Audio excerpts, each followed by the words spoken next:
Hello and welcome to Leviathan News. Today is March 17th. It is St. Patty's Day. We've got some green in the background here. I'm your host, Sam McCulloch, and today I have on Yakovsky from 3Jane, who's here to talk about his new under-collateralized lending protocol, which I think is pretty cool. But before we get there, let's give a shout out to our sponsors. You can take a look in the top left. We've got the QR code for Frax this week that was purchased by Rex using Squid for our auction, and they're going to be up all week. In addition to that, also check out FX Protocol. They're one of the best places to get leverage on chain, and you can get up to 10x leverage. So we have everything in the show notes below. All right, let's dive into 3Jane. So I think that crypto is built on paradoxes. So we've built this whole system to reject financial systems, but we rely on its infrastructure for a lot of parts of it to get in and out. We also champion permissionlessness, but we're constantly looking for regulatory approval and legality. And we also dream of trustless systems, but we also demand real life credibility. But in crypto, there's a few like ultimate paradoxes, and these ideas are so powerful, so potentially transformative, that builders chase them with almost like a religious fervor. And because they're extremely hard to capture, or may not even be capturable, sometimes they leave a history of spectacular failures. You could call them holy grails, I guess. These concepts promise transcendence, and they synthesize opposites, right? The impossible made real. And these are the grand ideas that fuel our industry's boldest experiments, the impossible quests that have consumed billions in venture capital and years of effort. So here's a few examples. Algorithmic stablecoins are one of them, where you have a fully decentralized stablecoin with fully exogenous collateral that never loses its pay. Another one, which we're going to talk about today, is under-collateralized lending for crypto. And this is an interesting one because you're trying to pair pseudonymity with the ability to take unsecured credit, which on its face seems impossible. But I think it's within reach. We're going to talk about today. So today, I'm joined by Yakovsky from 3Jane, which I came across last week in Lobster Chat. And I thought it was a really interesting way about how they're trying to square the circle when it comes to under-collateralized crypto lending. And I wanted to have him on today. So Yakovsky, thanks for being here. Thank you for having me. Yeah. So before we jump into 3J, maybe you can just give a little bit about your background and about how you got here. Sure. First bought my first ETH in 2017, and I was helping out write some ICO smart contracts back in the day, and then I took a bit of a hiatus and came back in DeFi summer, and primarily from the options vertical. So I got deep into Hedgic, which was one of the first options protocols that got traction in DeFi. And so was that Molly's? Member. Sorry? Was that Molly's project? Yeah, that's Molly. Oh, awesome. Can you tell me about can we talk about Hedgic for a bit? Sure. I know that Molly was one of the more interesting characters of the kind of the mid DeFi summer or post DeFi summer era, right? Yeah. It's a non-person who was hugely entertaining and seemed to be pretty ahead of the curve when it came to protocol building. And I remember Hedgic because options at the time they're such an important part of any sort of financial system, and yet nobody had mastered it on chain yet. And here was Molly really going out of her way to try to do something incredibly new and powerful. Yeah. No, it was a really interesting design. Previously, options were extremely illiquid, and so you really only had over-the-counter options. And she came in and said, let's apply a similar approach that we do for spot with Uniswap, and do the same thing with underwriting any sort of options contract. And it became extremely liquid. There was a lot of traction. So yeah, a lot of experimentation back then. And what happened next? And then I joined as the founding engineer at the new options protocol on the block, which it still is Ribbon Finance. So I was the founding engineer, and I scaled it up to hundreds of millions of TVL. We were the first structured products protocol and the biggest structured products protocol. So combining different payoffs between fixed income and options products in DeFi. That was wildly successful, selling volatility. And then I internally spun out our unsecured lending protocol called Ribbon Lend, which was a revolving credit facility for institutional market makers like Wintermute Fopeng. And so that was also very successful, selling, extending unsecured lines of credit, which is the highest organic yield in DeFi at the time. And then, of course, FTX happened. There was a huge contraction in credit on chain, and then I transitioned to building out Avo, which was the first derivatives exchange that combined options and perps, and that was sort of the inspiration for 3Gen was Ribbon Lend, and that's why I'm building it today. Yeah. Yeah, it's interesting how on-chain, like, quote unquote lending looks like. Like, if you look at something like Aave or Compound, I don't really see it as lending. I see it more as like a perpetual option that you're engaging in, right? You're almost selling a put against your assets, and it's callable if essentially the strike price gets hit, right? It's not really a loan, because like loans are different than whatever we've built in crypto and DeFi, because like loans have an obligation. Like if I take money from a bank, I'm obligated to pay it back. I just can't default on my collateral, whatever the price is, and walk away with the money. Like when you take a loan, like it is bound to you, right? So it's different contractually than what we've built in DeFi and crypto.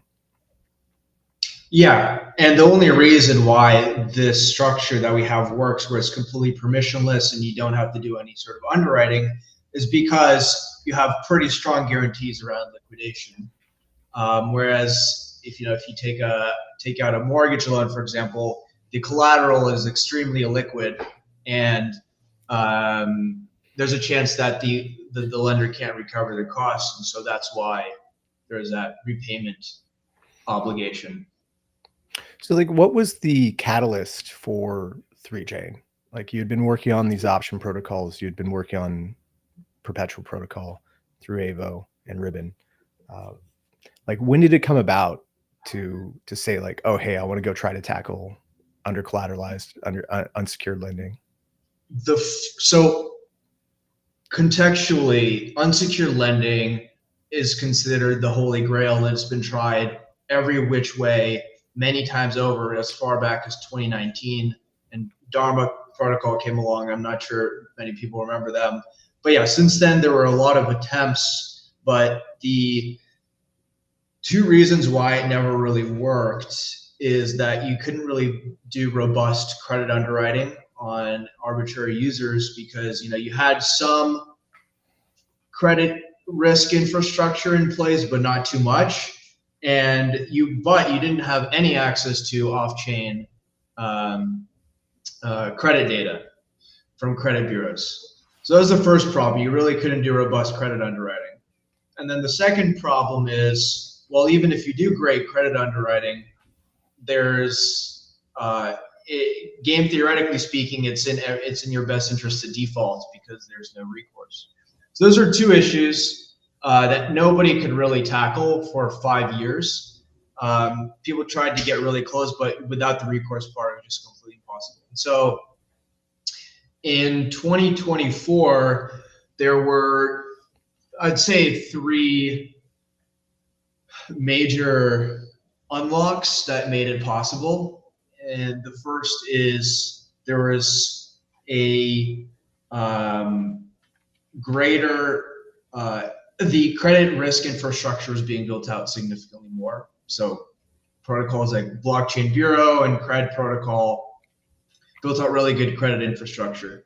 And then the second is development of commercial grade ZK-TLS, which is this concept where you can extract off-chain, any arbitrary off-chain information in a privacy-preserving and trustless manner. And the number one use case of that is uncollateralized lending. So getting data from credit bureaus. And then the third one is just this unlock of you can leverage Plaid to basically have a very low friction KYC mechanism where you just connect your bank account and we don't look at we store it, we encrypt it, but we don't look at it unless you default. So those 3 things together made it possible. And I've been in the space for a long time. I built out Ribbon Lend, which was just institutional facing. So I've been thinking about this for the longest time. Couldn't really work. And now it's sort of all the stars aligned, and it's like it's open season. Like anyone can do this now. Yeah. And it's important to note that unsecured lending is a major part of pretty much every single economy. Like most economies, it wouldn't work without it. It's the ability to look at a business which maybe has some like early revenues and provide them a loan, right? Or like look at someone who may have illiquid assets and also provide them a loan as well too. And I think this is where I find 3Jane so interesting, is that there's so many different types of like actors who need credit in this space for either their businesses or for their like fund operations or whatever they're doing, right? And they just don't have it at the moment. There's no real great opportunities for this. Maybe there's some like private lenders that exist fully off chain, but I think that is unsatisfactory for the long term. Really, what you would want, and I think this is what's so interesting about 3Jane, is a system built fully on chain where you have all these access to what we like in DeFi, which is like pooled capital, on-chain transparency and verifiability. But then you start to incorporate all of this off-chain things about how to like recoup funds if somebody defaults. Yeah. Yeah. I talked about in the beginning about like unsecured lending on chain is like the holy grail, because we're all pseudo-anonymous, right? We all have these addresses, and like how do you extend someone credit, which is incredibly powerful, but ensure that if they do default, you can get that money back. So the key to an unsecured lending protocol that can sort of scale and not get wrecked, basically, is having robust credit underwriting, and secondarily having robust collections. But the first is robust credit underwriting, which is, again, wasn't really possible.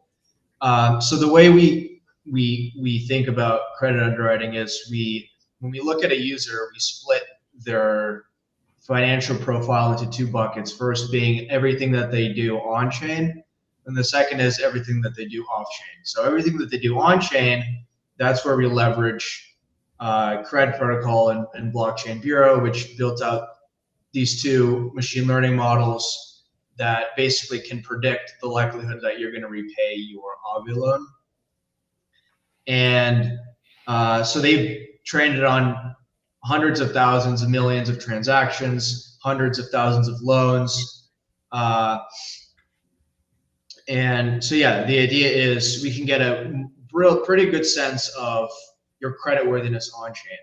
And the second part is you connect your Credit Karma account, and we can look at your credit score and high-level credit report data from 2 credit bureaus. So Credit Karma partnered with TransUnion and Equifax. And so they store all that data. We can extract it all for free, trustlessly, and incorporate it into our underwriting. And we think that's actually like a very good starting point because our target market is mass affluent, high net worth individuals, and they typically have extensive credit history unless they're completely off the grid in crypto. And so, yeah, it's a really good starting point for credit underwriting. And so the second piece is how do you ensure that you have collections in place? And so that's why we're limiting the scope of the market to the US. We've studied the collections agency market and the loan structuring extensively in the US, and we pretty much know how it works and what is required for us to have the grounds to collect on whatever loan.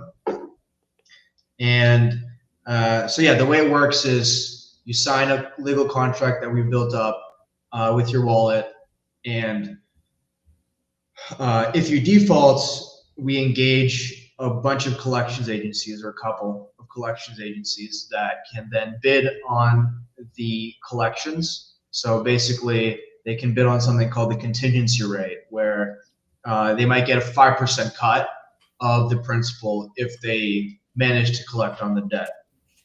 And what those guys can do is all the classic tactics like furnishing to credit bureaus and getting a court injunction, everything that you sort of need in order to disincentivize defaults.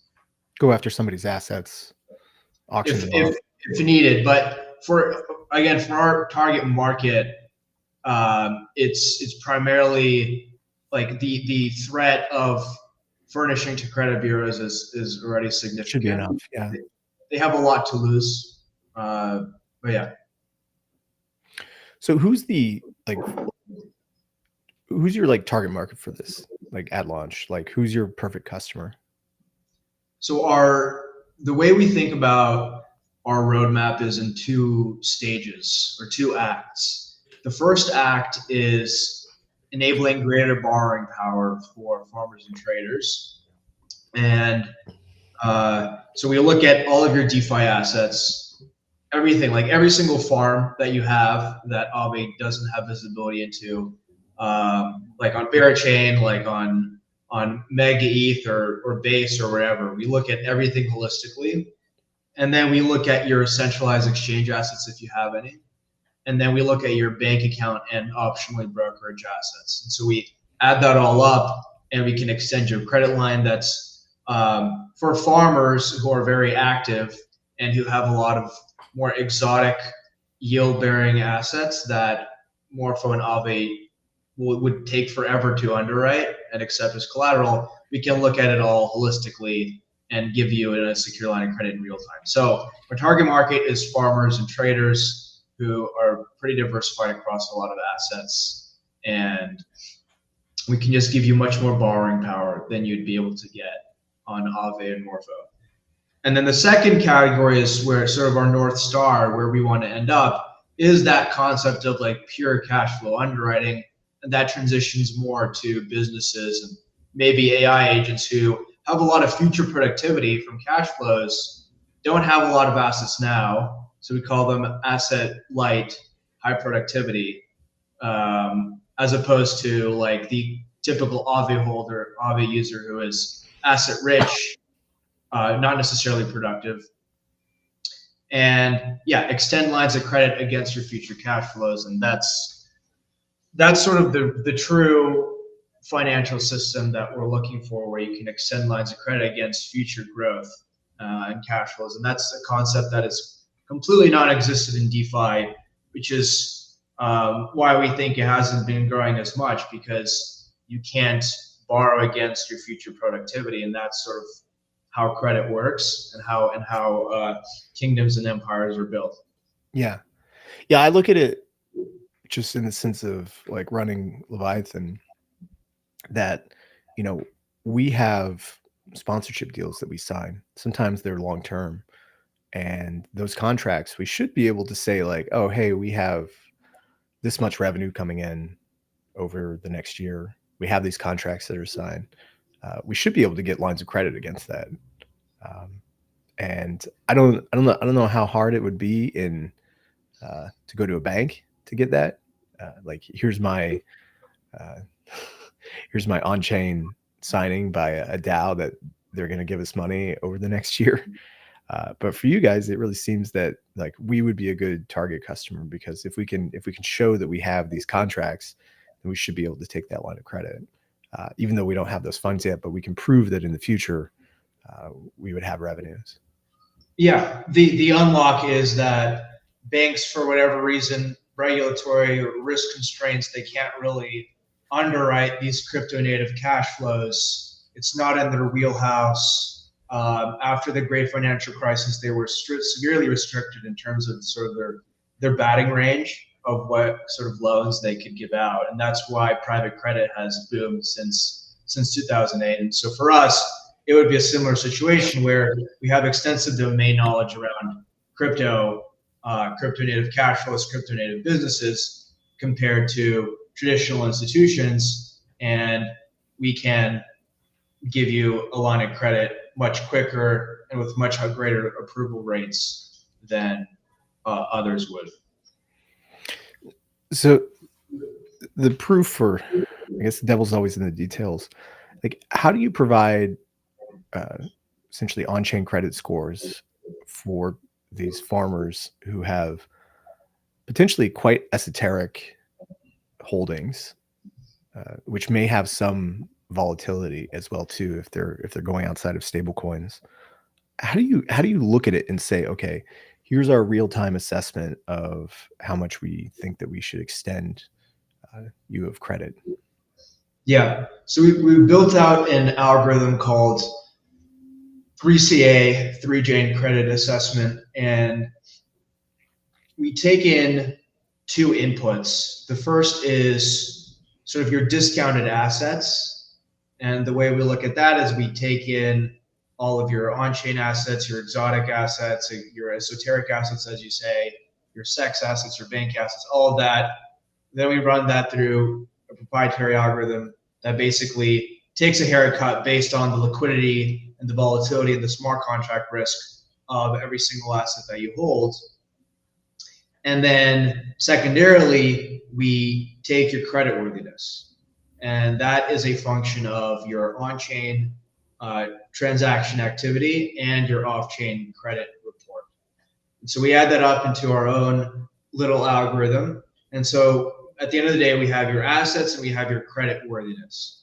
And so then we finally feed that into an algorithm that basically, within some margin of error, based on your creditworthiness, we extend you. So for example, let's give a concrete example. Let's say we conclude that your discounted assets are $1 million. We might extend you a credit line at like 15% plus or minus some boundary, plus or minus some range based on how creditworthy you are. Wait, can you go over that last part? Like, who's determining the rates? Is it based on like the utilization of the pool of capital, or is it? Yeah. So you have you have like a baseline rate and then utilization kind of layered on top. Yeah. So we have a utilization rate, which is basically our own utilization curve, which is always going to be greater than or equal to the AVE rate, the prevailing AVE rate, or the secured overnight financing rate. So that's the baseline. And then on top of that, we derive our own credit default risk premium, on the user based on their credit worthiness. So the credit worthiness maps directly to a like a risk premium for giving you a line of credit based on the likelihood that you're going to default. And so that combined is what your rate is going to be, which is going to be variable because of that utilization curve. Sounds pretty good. Seems like the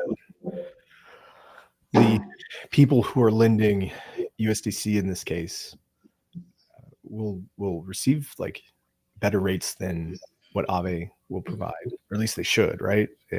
If there's enough demand for the capital, which I think there should be.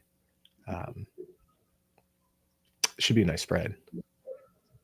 Yeah, there should be a decent yield spread, especially because the farmers and traders who are targeting the assets that they hold that Aave.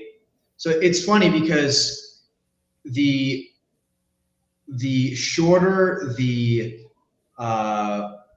lifespan of a farm, or like the younger the farm, the more productive it is in terms of how much yield you generate. And that's inversely related to like the likelihood of it being accepted as collateral in Aave and Morpho. And so by the time that they go through that underwriting process, it's no longer a productive asset, which might be 3 or 4 months in or something. And we can do that much quicker. And so the sort of quote unquote asset backing, the credit line is much more productive. And so you're willing to pay a much higher interest rate on that credit line than you would otherwise, because you're generating significant yield on, your quote unquote collateral. Yeah. So when like looking at risk, I know that you had mentioned that FTX had been a major effect on your previous ventures. And, during that period, we had this like hyper reflexivity of, as credit was collapsing, asset prices dropped, people started to scramble. And it was just this like doom loop that we were in across like major funds. We saw 3AC collapse and several others, Celsius, because of mismanaged risks. So is this the biggest existential threat for something like 3J? You mean asset prices dropping? Well, I'm just saying, like, if we see like another like you're managing these credit risk scores, right? For farmers on chain, and if we see some sort of major credit contraction, like we did during FTX, if you're seeing a variety, or like not a variety, but if you're seeing a higher than expected default rate across your customers, the users of this credit, like who actually bears the brunt of that? Well, let me first address the first piece, which sort of makes us more resilient compared to previous unsecured lending protocols. So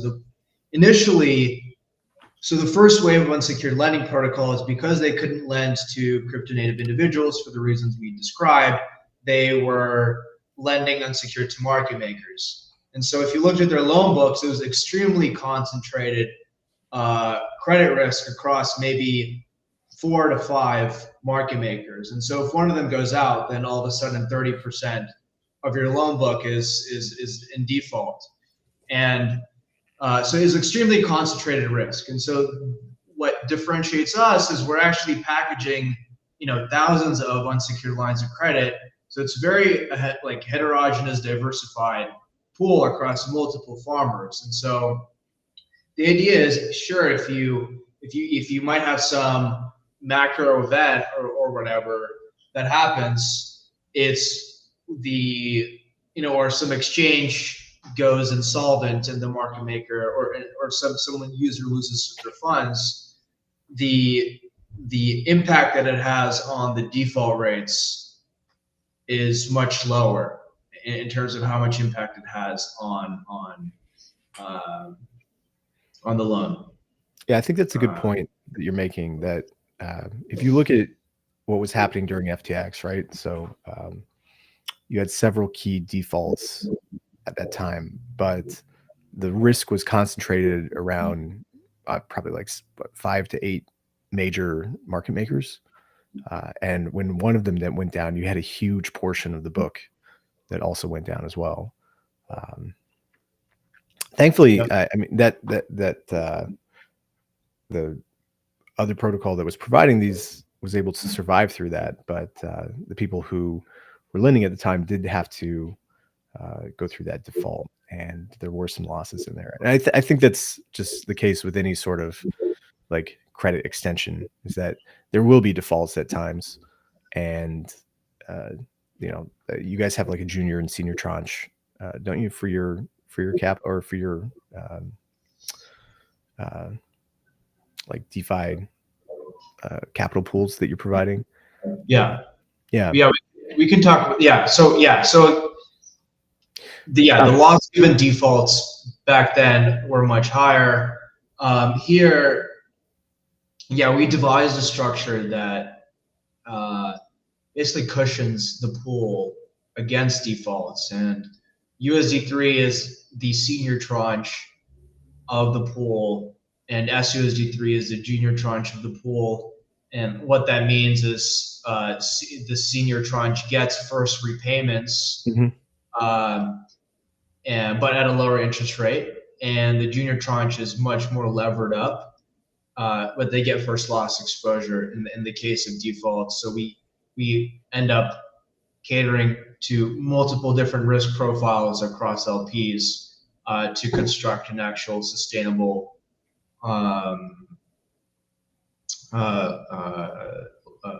lending model. Right. So I think one of the issues at the time, back in the FTX collapse, was that the counterparty risk was either hidden or misrepresented to the risk managers. So I know that sometimes they would just understate either what else they were borrowing, or who they had exposure to. And has there been a change, like post FTX, in what the risk managers are doing to ensure that they have like full coverage of this person's loan book, and then in addition to that, that there's no sort of like conflicts of interest, or like issues with the risk managers? One of the initial problems. So to answer the first question around has there been a change, there is a change, and there's a growing push to use zero knowledge proofs so zero knowledge proofs is sort of a game changer. It wasn't really available. Now it's sort of becoming commercial grade. And the reason why it's important is you get certain levels of certainty of the sort of liabilities that the that the market maker might have without them exposing their strategy. One of the main issues where you couldn't get visibility into what the market maker was doing was because they would be giving up alpha. And zero knowledge proofs kind of solve that problem, because you get the best of both worlds. You get what you want, the liabilities, without conveying everything around the strategy or leaking any alpha. And then the second point, sorry, remind me your second point. It was just more on like, so like what you're able to provide with the ZK proofs is essentially like, okay, here's my balances in the centralized exchange. I can verify my on-chain addresses for you. I can give you my brokerage account. I can give you all this data so that you can unmask me, or have the potential to unmask me, and kind of know what assets I have. But a lot of the times there were like other third-party like contracts or obligations that these firms had, where like the risk manager might not be able to see that. Right. And so like how do you take that into account? Because like if something does go to default, how do you ensure that the 3Jane, or at least the collection agencies that are pursuing these assets, How do you ensure that they're like first when it comes to any sort of recoupment? Yeah. So to address the first point, one of the reasons why loans were given out more recklessly back then, it was because you had a principal agent problem where the risk manager was a separate entity from the actual protocol. And that created a conflict of interest because the risk manager didn't have nearly as much skin in the game. So these incentives were structured such that they made money as they originated these loans, but they didn't face any, at least short-term, consequences of them giving out bad loans. And that's why for our structure, we are going to be the risk managers ourselves, which is if we give out a bad loan, then like our protocol is wrecked. That's the first thing. We're aligning incentives significantly. The second thing is businesses, or specifically market makers, have a wide range of options when it comes to financing within crypto. There are lending protocols, DeFi lending protocols like Ribbon Lend or Maple that were giving them lines of credit. They also had other options like Genesis was giving loans. Exchanges give line of credit sometimes, and that's why it's a bit difficult for risk managers to have visibility into that. With our audience, crypto native borrowers, farmers, they don't really have those options where they can knock on anyone's door and say, give me a line of credit. It's much harder. And so the sort of risk of not seeing whatever liabilities that they have is much lower because odds are they don't have, crazy loans that they have within crypto that no one else sees because they just don't have access to that. But institutions definitely do. So for our audience, it's like a much lower risk than the market makers. Yeah, that makes sense. So can you walk me through the process? Let's say I'm a customer who wants to come take a loan from 3J. I come to your protocol. I verify my addresses by signing a message showing that I have control of them. I connect my Plaid account. I provide my credit score. You're then able to create a credit score through your own systems. Provide me with a maximum loan amount that I can take. But is there any, all this is done automatically, or is there any sort of human touch at any of these processes? Initially, we might be tinkering to some extent, but past that point, it's meant to be you're getting a line of credit within 2 minutes. So you connect your address, you connect your bank account via Plaid. We instantly, within a few seconds, generate a credit line for you and you can start borrowing. So the feel should be like any other DeFi protocol. Nice. And is there any other sort of fraud prevention that's put on top? If you can see with your own systems that somebody's trying to either manipulate the credit scores or is doing something that is outside the kind of normal activity bounds, who would step in then? Oh, I mean, we have, and the idea is it is a general purpose line of credit, which is you can do whatever you want with it. Yeah. The primary fraud prevention is if our target market is farmers and traders, because we know those are the only ones who are going to accept the higher cost of capital because they're doing something productive with it. Odds are their addresses have been around for years. So our number one, I'm going to say this publicly, but because it's pretty obvious, but the number one thing we're going to look at is if you don't have extensive transaction history, we're just not going to give you a line of credit because it's you're not a farmer or a trader because then you'd use your main credit line. So you're trying to do something weird. But if you do have extensive, transaction history, then you're a farmer and trader, and there's very small likelihood that you are now trying to be a fraudster at the same time.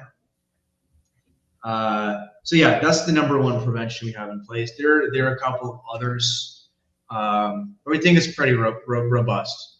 Yeah, it sounds like it. And I for anybody listening at home, like it's extremely difficult to do all these processes. Like what 3Jane is doing is incredibly difficult, and it takes a huge amount of risk management and like introspection and how the protocol should function to be able to extend these types of loans. And so it sounds like with the history that you have, with your other work with Avo and everything else, that looks like you guys are on the right path here. And I really hope that this is like the thing that unlocks unsecured and under-collateralized lending, because it's really needed in the space. Like it's just strange sometimes how constrained credit is on chain. And it seems that if it can be unlocked, this would be one of the biggest steps forward in terms of financialization and unlocking greater capital efficiency in crypto for like the rest of this decade. Yep, absolutely. Yeah. Like the way we think about it is, you have narrow money in the traditional financial system, and then you have broader money, which is this sort of new capital, new credit that is created via banks. And the crypto market is still stuck in the narrow money stage, where the credit can only be less than or equal to the total number of assets in the system.